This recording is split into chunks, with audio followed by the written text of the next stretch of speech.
మరి ప్రేమించి చేర్చుకొనిన ప్రియులు సందీప్ అన్నను బట్టి, అమ్మను బట్టి, అమ్మమ్మ గారిని బట్టి, కుటుంబ సభ్యులందరిని బట్టి ప్రభుని స్తుతిస్తున్నాం. వారికి కూడా నేను ప్రేమ వందనాలు తెలియచేస్తున్నాను.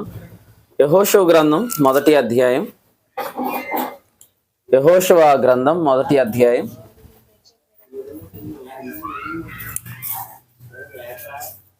మొదటి వచనాన్ని చూద్దాం.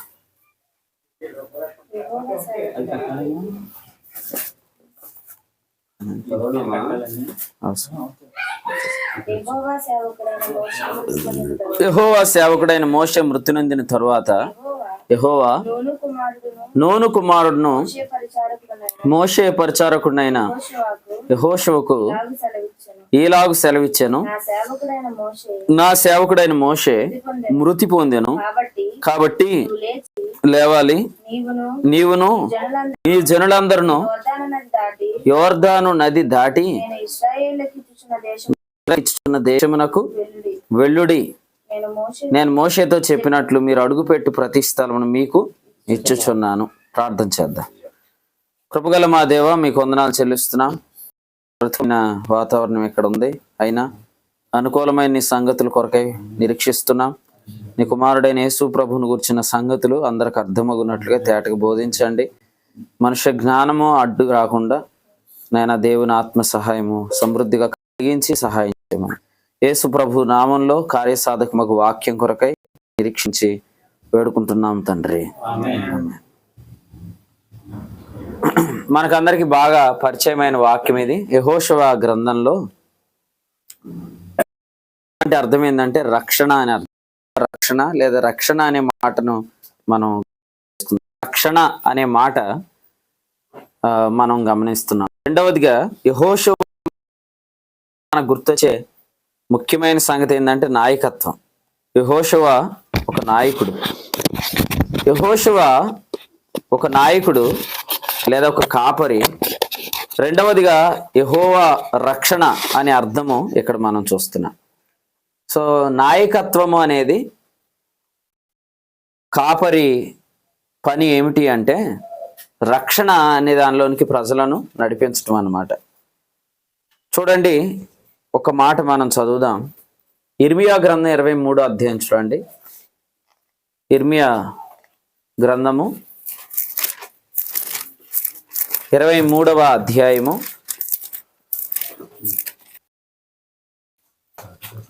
23వ అధ్యాయము వచనం 6 చూడండి. అతని దినములలో రక్షణ అనే మాట చూడండి. అతని దినములలో యోధా రక్షణ నొందును. చూడండి, రక్షణ అనే మాట తర్వాత ఇశ్రాయేలు నిర్భయముగా నివసించును. ఇదే మాట ద్వితీయోపదేశకాండం 33:28 చూడండి. ద్వితీయోపదేశకాండం 33:28. ద్వితీయోపదేశకాండం యెహోషువ గ్రంథానికి ముందు పేజీ. ఇశ్రాయేలు నిర్భయముగా నివసించును, యాకోబు ఓట ప్రత్యేకింపబడును. సో రక్షణ అనే మాటను మనం ఆలోచిస్తున్నాం. ఇర్మియా గ్రంథంలో ఎక్కడైతే రక్షణ అని రాశాడో వాస్తవంగా ఎవరిని గురించి చెప్తున్నాడు అంటే కాపరులను గురించి చెప్తున్నాడు అన్నమాట. సో రక్షణ అనే అనుభవంలోనికి కాపరి తీసుకొని వెళ్తాడు. సో రక్షణ అనే అనుభవంలోనికి తను తోడుకొని వెళ్ళేవాడే నాయకుడు అన్నమాట. అయితే రక్షణ అనే మాటను అర్థం చేసుకోవడానికి మనకు 2 పదాలు ఈ సాయంకాలం జ్ఞాపకం చేసుకుందాం. యెహోషువ గ్రంథం మొదటి అధ్యాయంలో నెంబర్ 1 2వ వచనంలో చెప్పాడు, నీవు లేచి అని చెప్పాడు. సో బైబిల్లో లేచి అనే మాట ఎప్పుడైనా కూడా పునరుద్ధానాన్ని తెలియపరుస్తుంది అనమాట. రిజరక్షన్. అపోస్తుల కార్యాలు 3:26లో దేవుడు తన సేవకుడిని లేపి అనే మాట చూస్తాం. అలాగే మత్తయి 28:6లో ఆయన లేచి ఉన్నాడు అనే మాట కూడా నీతిని తెలియజేస్తుంది. రోమపత్రిక 4:25లో కూడా ఆయన మన అపరాధముల నిమిత్తం అప్పగించబడి మనం నీతిమంతులముగా తీర్చబట్టకై లేపబడి. కాబట్టి లేచి అనే దగ్గర పునరుద్ధానం లేదా నీతి అనే మాట మనం జ్ఞాపకం చేసుకోవాలి. అయితే లేవాలి, లేచి ఏమన్నాడు, నీవు దాటాలి అన్నాడు. సో దాటుట అంటే రక్షణ అన్నమాట. సో లేచి అనేది పునరుద్ధానము లేదా నీతి, దాటుట అనేది రక్షణ లేదా జీవం అన్నమాట. యేసు ప్రభు చెప్పారు కదా, పునరుద్ధానమును జీవమును నేనే అని చెప్పారు. మనము లేచాము, అయితే దాటాలి, దాటితేనే రక్షణ. దాటకపోతే మనము ఎందుకు లేచామనే ఉద్దేశం నెరవేరదు అనమాట. యేసుక్రీస్తు ప్రభు లేచిన తర్వాత ఆయన వెంటనే తన జీవితంలో, లేదా యేసు ప్రభు లేచిన తర్వాత వెంటనే దేవుని ఆత్మ లేదా దేవుడు ఆయనలో చేసిన కార్యం ఏంటంటే, ఆయన లేపి సమస్తమైన ఆధిపత్యం కంటేను, అధికారం కంటేను, ప్రభుత్వం కంటేను, శక్తి కంటేను, యుగమునందు పేరు పొందిన ప్రతి నామం కంటేను హెచ్చుగా కూర్చోబెట్టాడు, లేదా వాటన్నిటిని ఏం చేశాడు, దాటించాడు అన్నమాట. కాబట్టి వినండి, యేసుక్రీస్తు నందు విశ్వాసం ఉంచిన మనం అందరం ఆయనతో మనం లేచాము. లేవటం మాత్రమే కాదు, మనం ఆయనతో పాటు కూర్చొని పెట్టబడ్డాం. సో దీని అర్థం ఏంటంటే, మనము రక్షణ కొరకై ఏర్పాటు చేయబడిన ప్రజలం. మన నీతిమంతు తీర్చబడిన తర్వాత మనం పరలోకమందు కూర్చొని పెట్టబడ్డామంటే, వాస్తవం చెప్పాలంటే మనం అందరం కూడా రక్షణ కొరకై సిద్ధపరచబడిన ప్రజలం అన్నమాట. చూడండి, ఒకసారి మీకు ఎఫెసీయులకు వ్రాసిన పత్రికలో నుంచి ఒక మాట చూపిస్తాను. ఎఫెసీయులకు వ్రాసిన పత్రిక 2వ అధ్యాయం 6వ వచనం చదువుదాం. ఎఫెసీ 2:6. క్రీస్తు యేసునందు ఆయన మనకు చేసిన ఉపకారము ద్వారా అత్యధికమైన తన కృపా మహదైశ్వర్యమును రాబో యుగములలో కనపరచుట, ఇదే రక్షణ అన్నమాట. 91వ కీర్తన 16లో అన్నాడు కదా, నా రక్షణ అతనికి చూపించేదను, కనపరచు నిమిత్తం ఏం చేశాడంట, క్రీస్తు యేసుతో లేపి పరలోకమందు కూర్చొని పెట్టాడు. చాలా మంది భయం ఏంటంటే, ఏం చూడాల్సి వస్తుందో, ఏం ఎదుర్కోవాల్సి వస్తుందో, ఎటువంటి కీడు ఎదురొస్తుందో అని. కానీ రక్షణ అనే మాట యొక్క అర్థం ఏంటంటే, ప్రభు మనలను దాటించాడు అని అర్థం.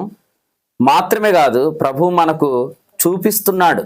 ఏం చూపిస్తున్నాడు, నా రక్షణ అతనికి చూపించేదను అన్నాడు. అది రక్షణ అంటే ఏంటంటే దేవుని యొక్క కృప మహదైశ్వర్యం. ఒక విషయం చెప్తాను, హెబ్రీ పత్రిక 9:11లో ఏమన్నాడంటే, రాబో యుగములలో కనపరచు మేలులు అన్నాడు కదా. కృపా మహదైశ్వర్యం అంటే ఏంటి, ఆయన కనపరిచే మేలులు అన్నమాట. కాబట్టి వినండి ప్రియులారా, మన జీవితంలో యేసుక్రీస్తును మనం ఎందుకు నమ్ముకున్నామంటే, ఆయన మనకు తన రక్షణ చూపిస్తాడని. సో అందుకనే మనల్ని అందరినీ కూడా ఏం చేశాడంటే, ఆయన లేపి రాబో మేలుల్లోనికి నడిపించే కాపరులకు మనల్ని అప్పగించాడు.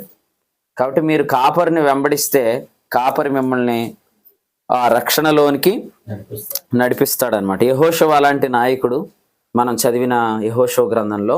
అలాగే ఇర్మియా గ్రంథం 23లో అటువంటి కాపరులు ఉన్నారు. అలాగే మరి మనం ఇందాక ఎఫెసీయులకు రాసిన పత్రికలో కూడా అటువంటి కాపరి ఆ పత్రిక రాశాడు అనమాట.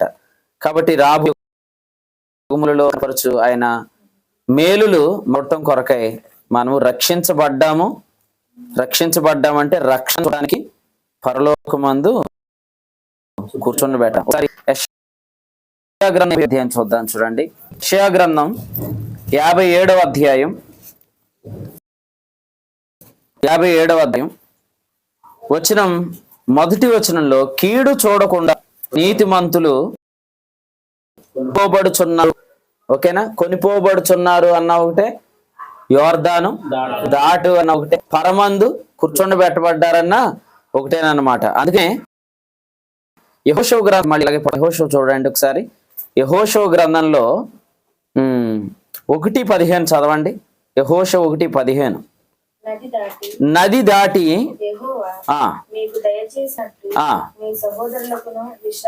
సో నది దాటితే ఏముంది, యెషయా 57 కీడు చూడకుండా నీతిమంతులు కొనిపోబోతున్నారు అన్న తర్వాత ఏముందంటే, వారు విశ్రాంతిలో వేస్తున్నారు. కాబట్టి ఏమాత్రం కూడా ప్రశాంతత లేదండి. మీరు రక్షణ దానిని మీరు చూడట్లేదు.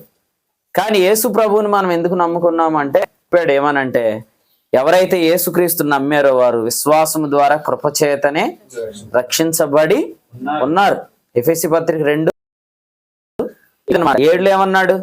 కూర్చుండబెట్టాడు అన్నాడు. 6లో ఏమన్నాడు? కృపా మహదేశ్వరి కనుపరిచిన నిమిత్తం అన్నాడు. 8లో అన్నాడు మీరు రక్షించబడి ఉన్నారు. మీరు నమ్మండి, వీఆర్ ఆల్ సేవ్, అందరం రక్షించబడ్డాం. ఎలాగే ప్రార్థన చేయాలన్నమాట. ప్రభువా నేను రక్షించబడ్డాను. రక్షించబడ్డాను అంటే కీడు చూడకుండా కొనుపోబడ్డాను అని అర్థం. లేదండి బాబు మేము చాలా కీడు చూసామంటే ఇప్పుడు ప్రార్థన చేయండి. ఏమంటే యేసుక్రీస్తునందు విశ్వాసం ఉంచి నేను రక్షించబడ్డాను, ప్రభువే నా కొరకు సిలువలో మరణించాడని, ప్రాయశ్చిత్తం చేశాడని, సమాధిలో లేడు తిరిగి లేచాడని ఎవరైతే నమ్మారో వారందరూ కూడా రక్షించబడ్డారని బైబిల్ చెప్తుంది. మరొకసారి రోమీలకు రాసిన పత్రిక 10:10 ఒకసారి చూడండి. రోమీలకు రాసిన పత్రిక 10వ అధ్యాయం 10వ వచనం. ఏలయనగా నీతి కలుగునట్లు మనుష్యుడు హృదయములో విశ్వసించును, రక్షణ కలుగునట్లు నోటితో ఒప్పుకొను. కాబట్టి రక్షణ అనేది దేనికి సంబంధించిందంటే మన ఒప్పుకోలుకు సంబంధించి. ఒప్పుకోండి ఏమనంటే యేసుక్రీస్తునందు విశ్వాసం ఉంచి నేను రక్షించబడ్డాను అని. రక్షించబడ్డావు అంటే ఏంటండి అని అడిగితే ఎవరైనా చెప్పాలి. రక్షించబడ్డం అంటే కీడు చూడకుండా కొనుపోబడ్డాను, యోర్దాను దాటాను. ఇంకా చెప్పాలంటే సమస్తమైన ఆధిపత్యం కంటే, అధికారం కంటే, ప్రభుత్వం కంటే, శక్తి కంటే, రాబో యుగం నందు పేరు పొందిన ప్రతి నామం కంటే హెచ్చుగా పరమందు కూర్చుండబెట్టబడ్డాను అని మనం నమ్మాలి.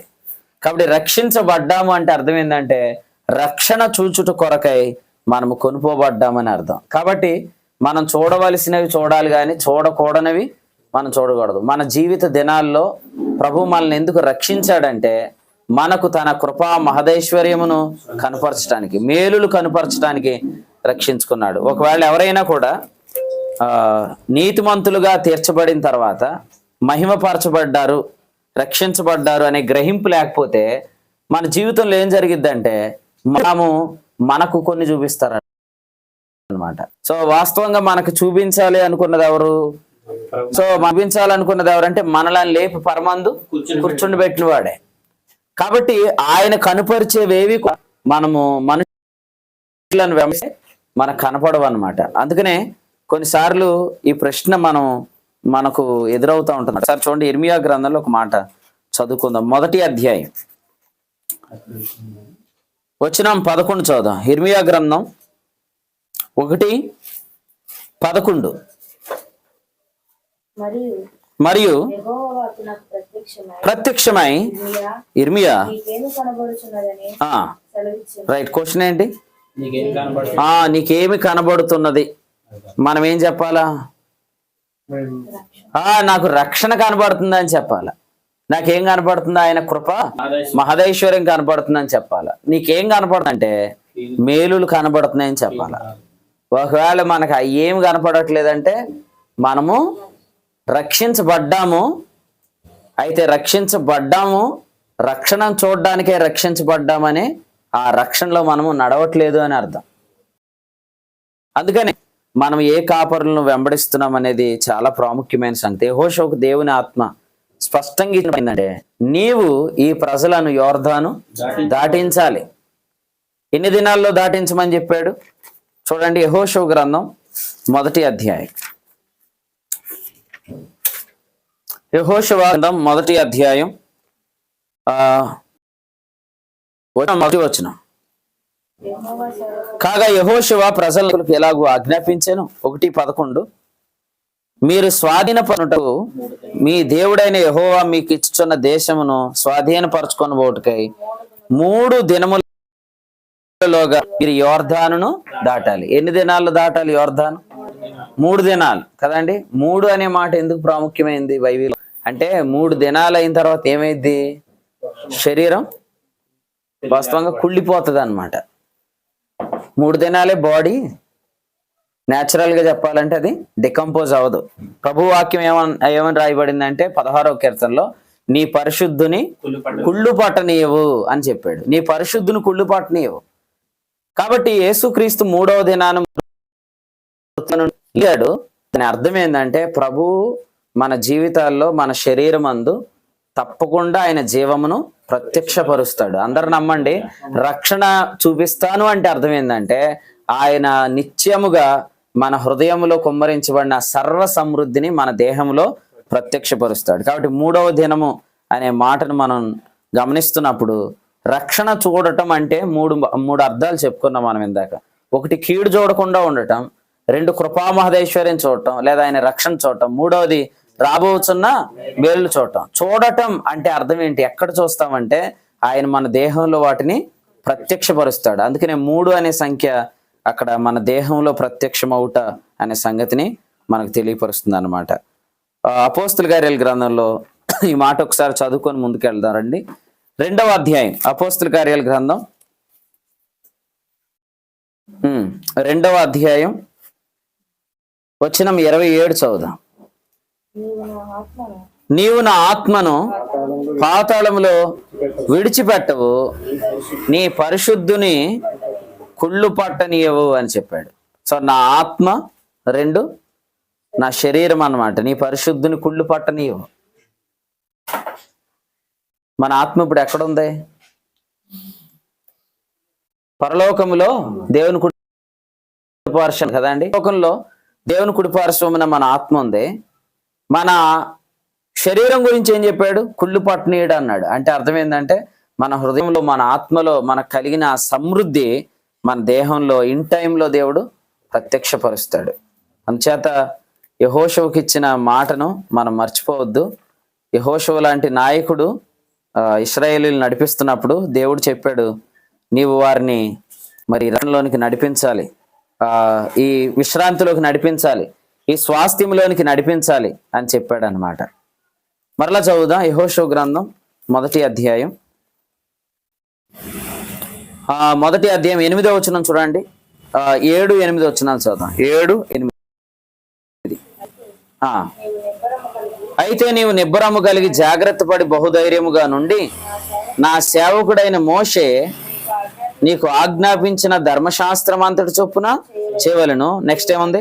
నీవు నడుచు ప్రతి మార్గమున చక్కగా ప్రవర్తించున్నట్లు నీవు దాని నుండి కుడికి గాని ఎడమకు గాని తొలగకూడదు. 8వ వచనంలో అన్నాడు, మార్గమును వర్ధిల్ల చేసుకోమని చెప్పాడు. సో నెక్స్ట్ లైన్ మనం చూస్తున్నప్పుడు యెషయా గ్రంథం 57వ అధ్యాయంలో వ్రాసిన మాట చూద్దారండి. యెషయా గ్రంథం 57వ అధ్యాయం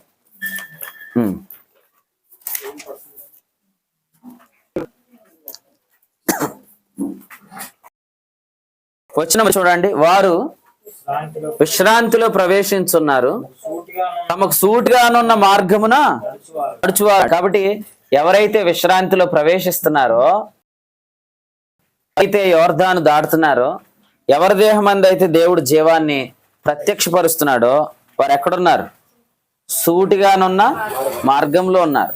కుడికి గాని ఎడమకు గాని తొలగట్లేదు అన్నమాట.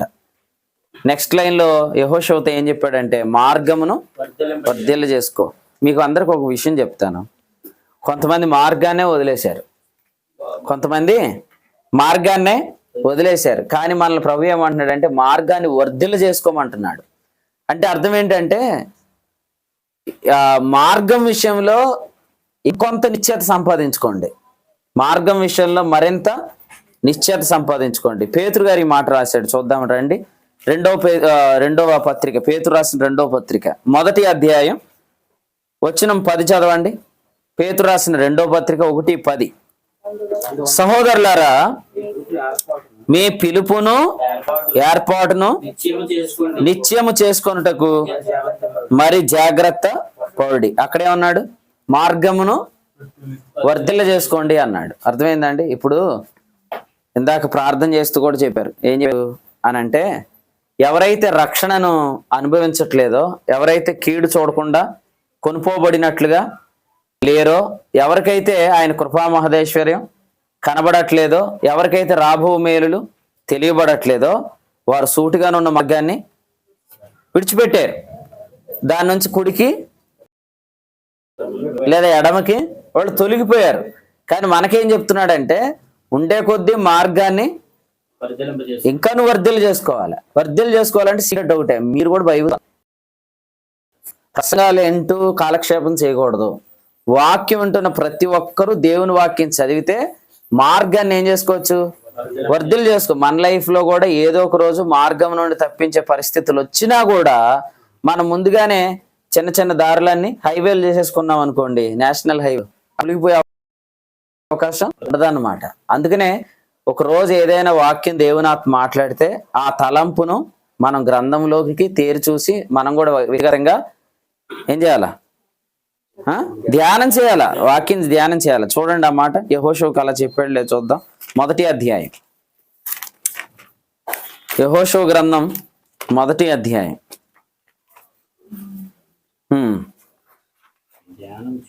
రైట్, చదవండి. అది 8 చదవండి. మార్గం వర్ధిల్లు చేసుకోవటం అంటే ఏం రాశాడు?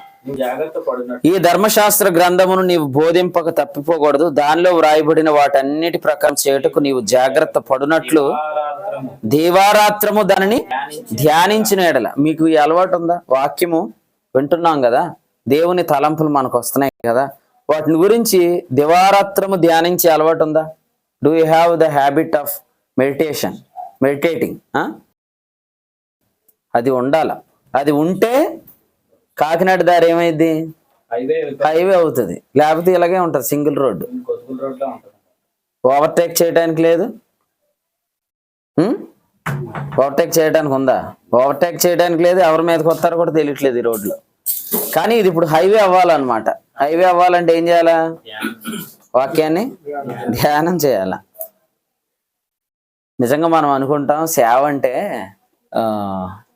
ఓ ప్రసంగం చెప్పేస్తే అయిపోయిద్ది అనుకుంటాం. కానీ సేవకుడు కూర్చొని కొన్ని గంటలు వాక్యాన్ని ధ్యానం చేయాల.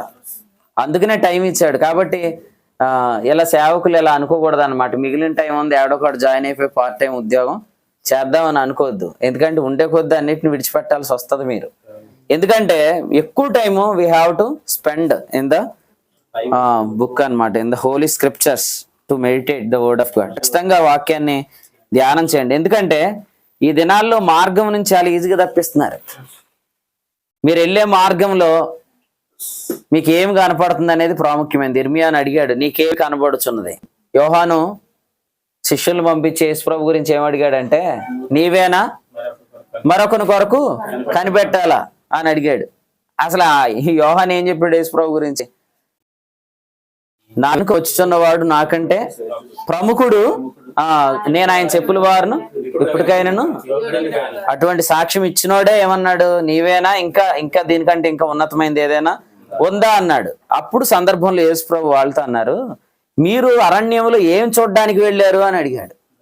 అర్థమైందండి? అంటే ఎందుకు కొందరు అభ్యంతర పడిపోతారంటే, వస్తారు కూర్చుంటారు, ఏం చూస్తారంటే ఎన్ని సౌండ్ బాక్సులు పెట్టారు, లేకపోతే ఎవరో ఎంత పెద్దవాళ్ళు వచ్చారు, ఎంత లైటింగ్ పెట్టారు, కార్లు ఎక్కువ వచ్చినాయా లేదా, అయ్యగారు బండి మీద వచ్చాడా కారు మీద వచ్చాడా, ఇది చూస్తారు. కానీ స్వాతంత్రమునిచ్చు సంపూర్ణ నియమంలో తేరి చూడరు, బైబిల్ ఓపెన్ చేయరు కొంతమంది. ఇటువంటి పరిస్థితుల వల్ల ఏం జరిగిద్దంటే, ఇప్పుడంటే ఏ సత్యనారాయణ గారు చొక్క కట్టుకోనో లేకపోతే అమ్మసింగ్ కట్టుకొని మనం కొనసాగుతాం. కానీ ఎంతవరకు అది అభ్యంతరాలు రానంత వరకే. రాకుండా ఉంటాయి అభ్యంతరాలు. యేసుప్రభువే చెప్పారు ఏమని? అభ్యంతరములు రాక తప్పవు. అభ్యంతరములు వస్తాయి. వచ్చిన రోజు ఏమైతుంది? చొక్కా పట్టుకున్నవాడు చొక్క వదిలేస్తాడు. అప్పుడు ఏమైంది? అప్పుడు మన వ్యక్తిగతంగా నిలబడటానికి అనుకూలత ఉన్నంత వరకు ప్రభు ఏం మాట్లాడినా దానిని మీరు ధ్యానం చేయటం నేర్చుకోండి. అప్పుడు మీరు మార్గమును వర్ధలు చేసుకుంటారు. కుడికి గాని ఎడమకు గాని తొలగిపోయే అవకాశం ఉండదన్నమాట. కాబట్టి మన ప్రయాణం అంతా కూడా పరలోకంలోనే జరుగుతుంది. అక్కడ కూర్చున్నాం, జరుగుతుంది. మనం వెళ్తుంటుండగా మీరేం చూశారు అంటే మనం చెప్పాలన్నమాట. మేము కొండల లోయలు గల జీవితాన్ని చూస్తున్నాం, మేము ఆకాశ వర్షజలం త్రాగు భూమిని చూస్తున్నాం, ఇంకా చెప్పాలంటే మేము ఫలాలు చూస్తున్నాం. అంతేగాని మేము నిఫీలీలను చూస్తున్నాం, మేము అనాకీలను చూస్తున్నాం, వాళ్ళు మనకంటే ఉన్నత దేహులు, వాళ్ళ దృష్టికి మేము మిడతల్లాగా ఉన్నాం అని చెప్తున్నారంటే మీరు రైట్ వేలో ప్రయాణం చేయట్లేదు. మీరు మార్గం తప్పారు, సూటిగానున్న మార్గాన్ని తప్పారు. అసలే కొందరు ఆల్రెడీ కొన్ని అద్భుతమైన ఫలాలు తిన్నవాళ్ళ గురించి ఏం చెప్పాడు చూడండి, అనుభవాలు పొందిన వాళ్ళు. ఒకసారి మీరు హెబ్రీ పత్రిక 6వ అధ్యాయం చదువుదాం. ఒకసారి చూడండి, హెబ్రీలకు రాసిన పత్రిక 6వ అధ్యాయం 5వ వచనాన్ని మనం చూద్దాం. హెబ్రీ 6:5. దేవుని దివ్య వాక్యమును రాబోవు యుగ సంబంధమైన శక్తుల ప్రభావము అనుభవించారు. అనుభవాలు ఉన్నాయి. ఏమేమి అనుభవాలు ఉన్నాయి? దివ్యవాక్యం పొందారు. దివ్యవాక్యం ఎప్పుడు వస్తుంది అంటే 5వ అధ్యాయం 13లో చెప్పాడు. నీతి వాక్య విషయంలో అనుభవం ఉన్నప్పుడే. ఇది చూడండి, ఏది పాతదో ఏది క్రొత్తదో వేరు చేయగలిగిన గ్రహింపు వస్తే తప్ప ఎవరికి దివ్యవాక్యం రాదు. ఏది చీకటో ఏది వెలుగో, ఏది లోకమో ఏది సంఘమో, ఏది పూర్వపాగ్నో ఏది క్రొత్త అగ్నో వేరు చేస్తే గాని దివ్యవాక్యం రాదు. దివ్యవాక్యం వచ్చిందంటే ఆ గ్రహింపు వారికి ఉందే. దివ్యవాక్యం వచ్చింది. 2, ఆయన శక్తుల ప్రభావం అనుభవించారు. అనుభవించిన తర్వాత ఏమయ్యారు అన్నాడు అక్కడ? తప్పిపోయారు. కానీ మీరు చూడండి, ఇలా తప్పిపోయిన వారు ఉంటుండగా తప్పిపోని వారి గురించి ఏం రాశాడు? 9వ వచనం చదువుదాం. హెబ్రీ పత్రిక 6వ అధ్యాయం 9వ వచనం. అయితే ప్రియులారా, మేమేలాగూ చెప్పుచున్నాను, మీరెంతకంటే మంచిది రక్షణకరమైన స్థితిలోనే ఉన్నారు. ఇప్పుడు దాకా ఎక్కడ నడిచారు? రక్షణలో నడిచారు. దాకా ఏం చేయబడ్డారు? దేవుని యొక్క శక్తి చేత కప్పబడి వచ్చారు. ఇప్పుడు దాకా మీకు ఏం కనపడింది? కృపా మహదేశ్వరం కనపడింది, మేలులు కనపడ్డాయి, ఆయన రక్షణ కనపడింది, కీడు కనపడలేదు ఇప్పుడు దాకా. కానీ ఎంత ప్రయాణం చేశాక కూడా ఏమవుతాం? ఆ దారిలో నుంచి తప్పిపోతాం. తప్పిపోని వారి గురించి ఏమన్నాడంటే, మీరు రక్షణకరమైన స్థితిలోనే ఉన్నారు, మంచి స్థితిలోనే ఉన్నారని చెప్తున్నాడు. మీరు అలా ఉందురుగాక. ఎప్పుడు వరకు 12వ వచనం లాస్ట్ లైన్ చదవండి. తుదమట్టుకు అనే పదం ఉంది అక్కడ, ఉందండి. తుదమట్టుకు 3వ అధ్యాయంలో ఏమన్నాడంటే అంతము మట్టుకు అన్నాడు. 15వ వచనంలో ఏమన్నాడు? అంతము మట్టుకు అన్నాడు. పట్టుకోండి ఆ పదం, అంతం మట్టుకు, తుదమట్టుకు.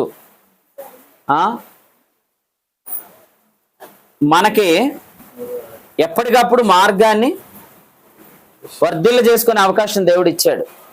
కుడికి కానీ ఎడమకు కానీ తొలగిపోకూడదు అంటే వేను ఏం చేయాలా? సో వేను క్లియర్ చేసుకోవాలా. మీరు కూర్చొని మీరు కూడా చెప్తున్నాడు కాకుండా యూ హ్యావ్ టు మెడిటేట్. నువ్వు చేయాల. అటువంటి అప్పుడు నీ మార్గమును వర్ధిల్లు చేసుకుంటావు. నీ జీవితకాలం అంతా నువ్వు మీరే చూస్తావు. చెప్పాడు లేదా? కీర్తనలో ఉందా? ఏమన్నాడు?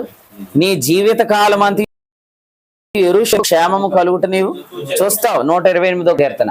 కాబట్టి యెరూషలేము క్షేమం కలగటం అంటే నీ కుటుంబానికి క్షేమం కలగటమే. ఎందుకంటే 128వ కీర్తనలో యెరూషలేము అనే దగ్గర పైనుంచి రాశాడు, నీ లోగిట నీ భార్య ఫలించు ద్రాక్షవల్లి అన్నాడు, నీ పిల్లలు భుజన బల చుట్టూ ఒలీవ మొక్కలు అన్నాడు, నీ కష్టార్జితం నీవు అనుభవిస్తా, సీయోనులో యెహోవా నిన్ను ఆశీర్వదిస్తాడు అన్నాడు. కాబట్టి మన జీవితకాలం అంతా చాలా జాగ్రత్తగా ఉండాలి. ఎందుకంటే మనం ఇంతకు ముందు చూసిన అనుభవాలు ఇప్పుడు కనబడట్లేదంటే సూటిగానున్న మార్గంలో నుంచి తప్పిపోతాం. అందుకని ఏం చేయాలి? మార్గాన్ని వర్ధిల్లు చేసుకోవాలి. కాబట్టి యెహోషువ లాంటి నాయకుడిని మనము ప్రభువు వచ్చే వరకు వెంబడించాలన్నమాట. ఈ రూతు గ్రంథంలో కూడా ఒక మాట చదువుదాం. రూతు గ్రంథం 2వ అధ్యాయం. మీకు చల్లగాలి వచ్చిందా? లోపలికి ఏమైనా కొంచెం అన్నా వచ్చిందా? దేవునికి స్తోత్రం. 2వ అధ్యాయం రూతు గ్రంథంలో ఒక మాట మనం చూద్దాము. వచనం 9 చూడండి.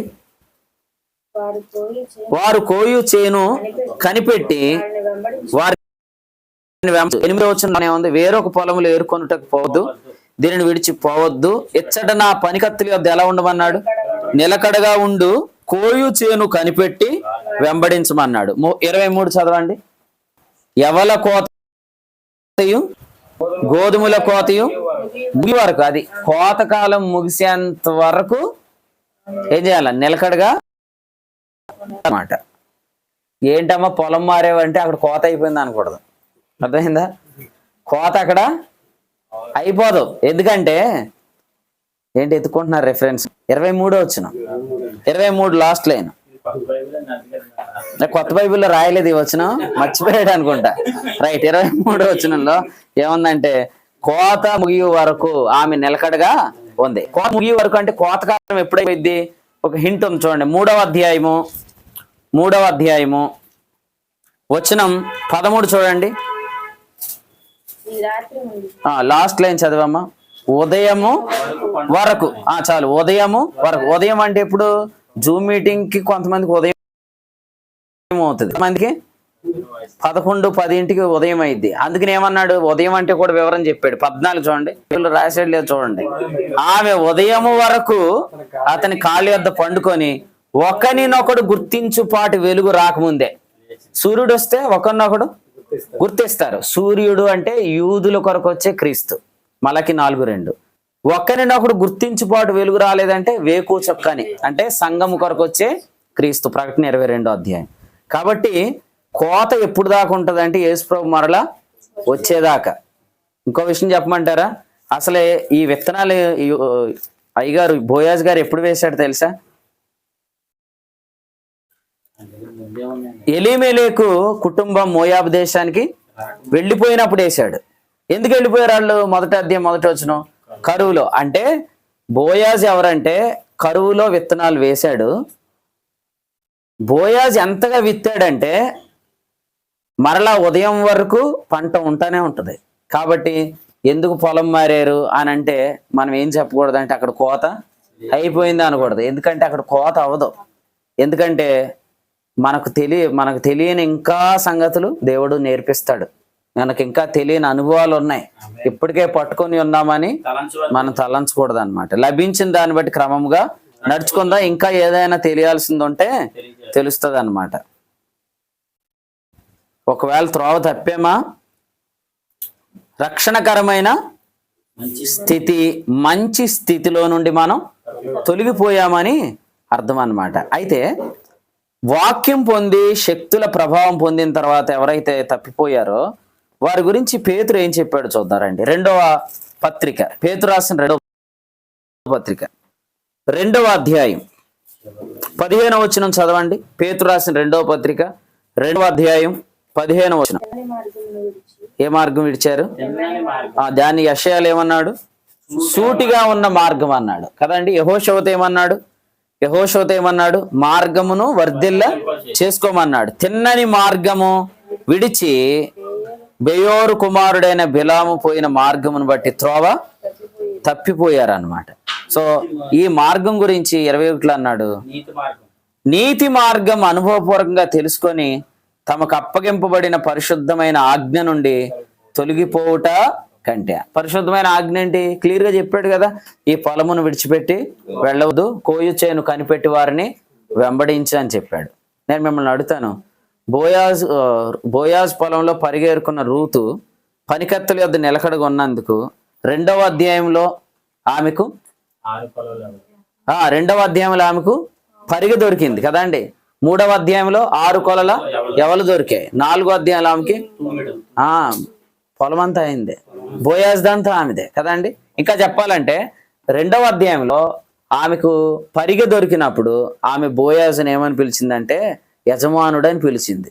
ఓనర్, ఆ పొలం ఎవరిదే అని అడిగింది కదా నయోమి. అంటే అర్థం ఏంటి? ఆ పొలం యొక్క ఓనరు ఎవరు అని అడిగింది. నెక్స్ట్ మనం 3వ అధ్యాయంలో చూస్తే ఏముందంటే నా విమోచకుడవు, నా సమీప బంధువుడు. అది 6 కొలల ఎవరిలో ఆమె పిలుపు అన్నమాట. ఇక పొలం అంతా దొరికినప్పుడు యజమానుడు గురించి ఏమంటది? ఆయనే నా పురుషుడు అంటది. కాబట్టి మనం ఇంకా యజమానుడు అనే దగ్గర ఉండొచ్చు. పురుషుడు అనే అనుభవంలోకి వెళ్ళాలంటే ఏం చేయాలా? మధ్యలోనే పొలంలోంచి ఇంకో పొలంలోనికి వెళ్ళకూడదు, నిలకడగా ఉండాలి. నిలకడగా ఉంటే కోయి చేను మనం కనిపెడుతూ ఉండాలి. అసలు ఎప్పుడు రాని తలంపులు ఏమొస్తున్నాయి పట్టుకోవాలి. వ్యక్తిగతంగా మెడిటేట్ చేయాలి. అప్పుడు మార్గాన్ని మనం వర్ధింపు చేసుకుంటాం. కానీ నీతి మార్గం నుండి కానీ మనం తొలగిపోతే చాలా తీవ్రమైన పదాలు ఇక్కడ వాడాడు. అదేంటంటే 22వ వచనంలో మార్గం అనుభవపూర్వకంగా తెలియక ఉండుటే వారికి మేలు అన్నాడు. మేలు అని 22లో అన్నాడు. కుక్క తన వాంతికి తిరిగినట్టు కడగబడిన పంది బురదలో దొర్లుటకు మళ్ళినట్టు కదండి. ఇది గొర్రెపిల్ల తప్పిపోవటం కాదు.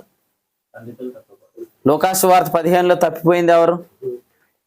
గొర్రెపిల్ల తప్పిపోయింది కదండి. లోకాసు వార్త 15లో తప్పింది గొర్రెపిల్ల. యోహాను సువార్త 10లో యేసుప్రభు విడిచిపెట్టిన దొడ్డులో గొర్రెలు ఎవరంటే మనం ఇక్కడ చూస్తున్నాం అన్నమాట. వాటిని ప్రభు అన్నాడు కుక్క తన వాంతికి తిరిగినట్టు, బురదలోకి పంది మరలా దొరికినట్టు అను నిజమైన సామెత చొప్పున వీరికి సంభవించింది. కాబట్టి మనకు అది సంభవించకుండును గాక. కాబట్టి ఇంకా మీరు చూడాల్సిన చాలా ఉన్నాయి, నేను చూడాల్సినవి చాలా ఉన్నాయి. ఎందుకంటే అపరిమితమైన తన మహత్యం అన్నాడు, దాన్ని మనం చూడాలి కదా. అపరిమితమైన మహత్యం అంటే అసలు ఇంకా ఆయన ఎంత మంచోడో మనకు ఇంకా తెలియాల్సిన చాలా ఉందన్నమాట. ప్రేమ పొడుగు, వెడల్పు, లోతు, ఎత్తు ఎంతో తెలుసుకోవాలన్నాడు ఎఫెసు 3:18. తెలుసుకోవాలని చెప్పిన వాడే కొరింథీయులకు రాసిన మొదటి పత్రిక 13వ అధ్యాయం ఆఖరిలో అన్నాడు, ఇప్పుడు కొంచెం మట్టుకు ఎరుగుదుమా అన్నాడు. అంటే పౌలు అనే సంఘాలు కట్టినప్పటికే కొంచెం ఎరిగితే మనం ఇప్పుడు కట్టడంలో స్టార్ట్ అయ్యాం అంతే, మనం ఎంత ఎరుగుదాం. కాబట్టి తెలుసుకోవాల్సిన సంగతులు చాలా ఉన్నాయి.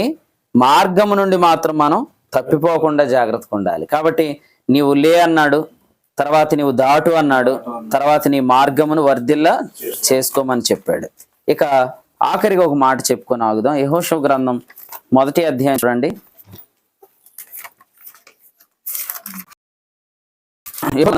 మొదటి అధ్యాయంలో మనం 2వ వచనంలో చదివాం. లేచి అంటే నీతి, పునరుద్ధానం. తర్వాత దాటి అంటే రక్షణ లేదా జీవం. తర్వాత మార్గము అంటే దాన్ని మనం వర్ధిల్లు చేసుకోవాలి, దాన్ని మనం విడిచిపెట్టకూడదు అని మనం దేవుని ఆత్మ ద్వారా నేర్చుకున్నాం అన్నమాట. సో ఇదే యెహోషువ గ్రంథంలో 1వ అధ్యాయంలో వచనం 3 చదువుదాం. నేను మోషేతో చెప్పినట్టు మీరు అడుగుపెట్టు ప్రతి స్థలమును మీకు ఇచ్చుచున్నాను అన్నాడు.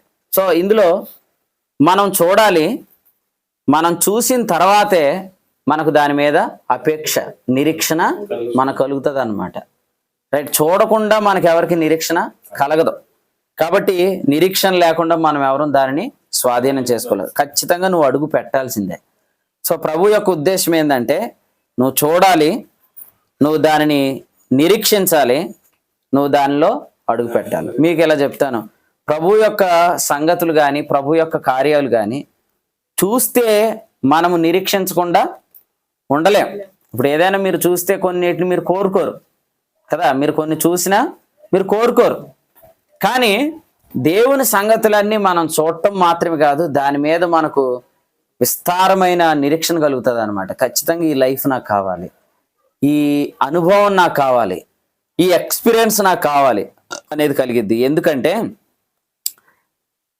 మనం చూసే ఈ మన యొక్క ఈ కృపా మహదేశ్వర్యం స్వాస్థ్యాన్ని బైబిల్లో ఏమన్నాడంటే చూడండి ఒకసారి. పేతురు రాసిన మొదటి పత్రిక 1వ అధ్యాయంలో 3-4 వచనాల్లో అక్షయమైన, నిర్మలమైన, వాడబారని స్వాస్థ్యం అన్నాడు కదా. పౌలు గారు వీటిని ఏమన్నాడంటే ఫిలిప్పీ పత్రిక 4వ అధ్యాయంలో మాట్లాడుతూ మనోహరమైన, ప్రీతికరమైన, ఇష్టమైన అన్నాడు. మనోహరమైన, ప్రీతికరమైన, ఇష్టమైన అంటే దే ఆర్ వెరీ స్వీట్ అన్నమాట. అవి మనకు కావాలి, అంత రమ్యంగా, అంత అపేక్షించేటట్టుగా ఉంటాయి. సో మీరు ఎప్పుడైనా ఈ అనుభవాలు చూస్తున్నప్పుడు మీరు కోరుకోకుండా అయితే మీరు ఉండలేరు. చిన్నప్పుడు పిల్లలు చూసారా, ఆ కారు నాది, ఈ ఆటో నాది, ఈ లారీ నాది, ఆ ట్రైన్ నాది అని పుస్తకాల్లో చూసి కోరుకుంటారు కదా. అసలు మనకు ప్రభు మనం ఏం కోరుకోవాలో మన కళ్ళ ముందుకు తీసుకొని వస్తాడు. మన కళ్ళ ముందుకు తీసుకొచ్చి దాన్ని మనం కోరుకోమని దాన్ని మనకు వివరణ చెప్తాడనమాట. సో వెంటనే మనం దాన్ని క్లెయిమ్ చేయాలి, వెంటనే దాన్ని మనము నాకు కావాలి, అది నేను కోరుకుంటున్నాను అని మనం చెప్పగలుగుతాం అన్నమాట. కాబట్టి మీరు అవే చూస్తున్నారా ఏమైనా చూస్తున్నారా అనేది ఆలోచన చేయండి. ఎందుకంటే మనం ఇప్పుడు చిన్న ప్రయాణం అంతా కూడా అనేక స్థలాల్లో మనం ప్రయాణం చేస్తే యెహోషువ వారిని యోర్దాను దాటించి అనేక స్థలాల గుండా నడిపించుకుంటూ తీసుకెళ్ళాడు. అలాగే బోయాజు పొలములో పనివారు వారిని అనేక పంటల్లో, ఆ పంటలో ఉన్న అనేక అనుభవాల్లోనికి తీసుకొని వెళ్తున్నారు. మనం కూడా ఏం చేయాలంటే ఆ పనికత్తెలను, నమ్మకమైన పనివారిని మనం వెంబడిస్తుంటుండగా మన ప్రభువు మన కొరకు సిలువలో ఏమేమి విత్తాడో, ఏమేమి ముందుగానే మన కొరకు సిద్ధపరిచాడు, వాటిని మనం తెలుసుకోవాలి. ఎందుకంటే వాటి గురించి చెప్పాడు, అవి మన హృదయానికి కూడా గోచరం కాలేదు. మన హృదయానికి గోచరం కాలేదంటే అసలు మీరు ఎక్స్పెక్ట్ కూడా చేయలేదు ఎప్పుడు. అటువంటి అనుభవాలు కూడా తీసుకెళ్తాడు కదా. మీకు అటువంటి నమ్మకమైన కాపరి మీ జీవితంలో ప్రభు అనుగ్రహించాడు. అందుని బట్టి ప్రభుని స్తుతిద్దాం. ప్రభు వచ్చి దినం వరకు ఈ అనుభవాలు గుండా మనం ప్రయాణం చేద్దాం, వాటిలో ప్రవేశిద్దాం. ప్రవేశించిన తర్వాత మనం వీటన్నిటికీ మరలా ప్రభు వచ్చినప్పుడు బహుమానం మనం పొందుతాం. ఇప్పుడు ఎంత స్వాస్థ్యం పొందుతామో పొందిన దానికి మళ్ళీ ఆయన బహుమానం ఇస్తాడు. కొన్నిసార్లు ఇది నేను చదువుతున్నప్పుడు చాలా ఆనందంగా ఉంటుంది. మనం ప్రవేశించకపోతే లెక్క అడుగుతాడు, ప్రవేశించినందుకు బహుమానం ఇస్తాడు. అందుకనే పేతురు అన్నాడు 1:11 ఏమన్నాడు, మీరు పొందబో కృప అన్నాడు. ఆ కృప యేసుక్రీస్తు శ్రమపడ్డాడు కాబట్టి మనకు ఆయన మహిమల్లో మనకు అనుగ్రహించబడుతున్న కృప అన్నమాట. ఈ కృపను మనం ఎంతమంది అయితే అనుభవిస్తామో మన కొరకు తేబడు కృప ఉంది. 13 ఎంత ఈ జీవితంలో మనం ఎన్ని అనుభవాలు గుండా ఆత్మప్రభు మనల్ని నడిపిస్తాడో ఈ ప్రతిదానికి ఒక్కొక్కటి జ్ఞాపకం చేస్తే ఆయన మనకు రివార్డ్ ఇస్తాడు. కాబట్టి నిరీక్షణతో కూడిన ఈ జీవితాన్ని మనం జీవిద్దాం. 4 సంగతులు మీరు ధ్యానం చేయండి. మళ్ళీ యెహోషువ గ్రంథం 1వ అధ్యాయం తీసి మీరు కూడా పర్సనల్గా స్టడీ చేయండి. మనము లేచి దాటి ఆ మార్గములో మనము అనేక స్థలాల్లో ప్రవేశించాలి. లేవాలి, దాటాలి, ఆ మార్గంలో అనేక స్థలాల్లో మనం అడుగు పెట్టాలి. కాబట్టి ఈ మంచి స్థితిని వదులుకోవద్దు. ఈ మంచి స్థితిలోంచి తొలగిపోయామంటే మళ్ళీ ఆ దారిలోకి రావడానికి ఆయన అనుమతి ఉంటే కానీ రాలే. ఎందుకంటే సత్య మార్గం మన వల్ల దూషించబడుతుంది అనమాట. ఇన్ని శక్తులు అనుభవించి ఇంత దివ్యవాక్యం అనుభవించాక ఆ మార్గం నుంచి మనం తొలగిపోయినప్పుడు మనం చాలాసార్లు ఆ మార్గాన్ని గురించి చెడ్డగా బయట సాక్ష్యం ఇస్తున్నాం కదా. కాబట్టి దీని అంతటిని బట్టి మళ్ళీ మనం అంత తొందరగా ఆ సూటిగా ఉన్న తిన్నని మార్గంలోకి మనం రాలేము అనేది మనం గమనించుకుంటూ ముందుకు వెళ్దాం. ఈ మార్గంలో ప్రభు మిమ్మల్ని ఆయన వచ్చి పర్యంతం నడిపించును గాక. ఆమేన్. ప్రార్థన చేద్దాం. కృపగల తండ్రి, మీకు స్తోత్రం చెల్లిస్తూ ఉన్నాము. ఇక్కడ ఉన్న వారు అందరూ కూడా చూడకూడని వాటిని చూడకుండా నాయన కీడు నుండి వారిని తప్పించాలని, దుష్టయుగము నుండి వారిని మళ్లించాలని, నాయన ఈ ఆధిపత్యాలు, అధికారాలు, శక్తులు, ప్రభుత్వాలు, కుటుంబాలను, వ్యక్తిగత జీవితాలను, ఆరోగ్యాలను, నాయన మరి మా యొక్క మనస్సును పాడిచి దెబ్బతీసే ప్రతి పవర్ నుంచి, ప్రతి శక్తి నుండి మమ్మల్ని దాటించుకు అక్కడే మేము ప్రయాణం చేయడానికి, అందులోనే మేము నడవటానికి నమ్మకమైన కాపరులు.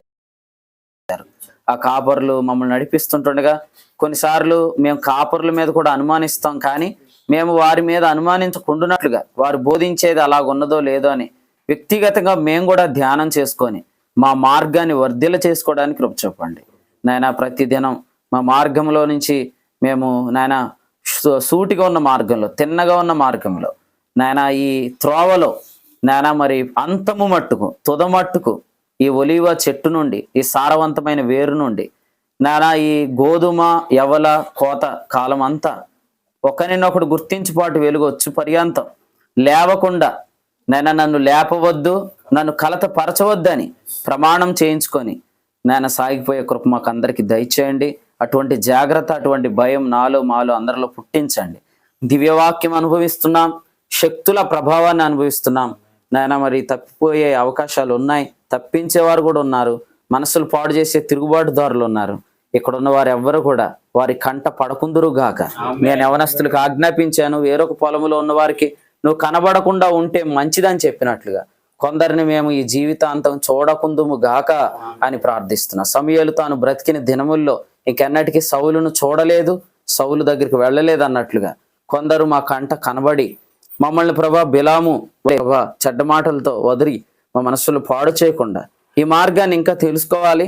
మేము ఇప్పటికీ కొంత మట్టుకు ఎరిగాం ప్రభా, ఇంకా నేర్చుకోవాల్సిన సంగతులు ఉన్నాయి, నడిపించండి. కాకినాడలో ఒక నమ్మకమైన నాయకుడిగా ప్రభా నీ కుమారుడిని ప్రతిష్ఠిస్తున్నారు, మీకు వందనాలు చెల్లిస్తున్నా నాయన. అనేకులను యోర్దాన్ని దాటించేవాడుగా నాయన రాబోయే దినాల్లో యవ్వన వయసులోనే నాయన అనేక మందిని ప్రభా యోర్దాను దాటించే నాయకత్వం నీ కుమారుడికి ఇవ్వండి నాయన. అలాగూ ప్రభా మీరు తల్లి గర్భం అందే మీరు ఆయన్ని ప్రతిష్ఠించుకున్నారు, ఏర్పరచుకున్నారు, మీకు వందనాలు నాయన. ముఖ్యంగా కుటుంబీకుల మధ్యలో, ఆ తర్వాత కాకినాడ ప్రాంతం అంతట్లో ఆశీర్వాదకరమైన నాయన రొట్టెగా ప్రభా మీరు విరిచి అనేకులకు పంచిపెట్టి మిగిలిన గంపలు కనుపరచమని నాయన. రూతు తన యొద్ద మిగిలిన పేలాలు చూపించినట్లుగా కొందరు అనుకుంటున్నారు మేము సరిపోమని. మీరు మమ్మల్ని దీవిస్తే మేము సరిపోవటం కాదు, మేము మిగులుతాం. అలాంటి మిగిలే అనుభవంలో నీ కుమారుని ఉంచమని వేడుకుంటూ తల్లిగారిని అలాగే ఇంటి వారు అందరినీ మీ కృపగల హస్తాలకు అప్పగించుకుంటూ ప్రభు అయిన యేసుక్రీస్తునామములో ఈ రాత్రి మీటింగ్ కొరకే సిద్ధపరచమని వేడుకుంటున్నాం తండ్రి. ఆమేన్.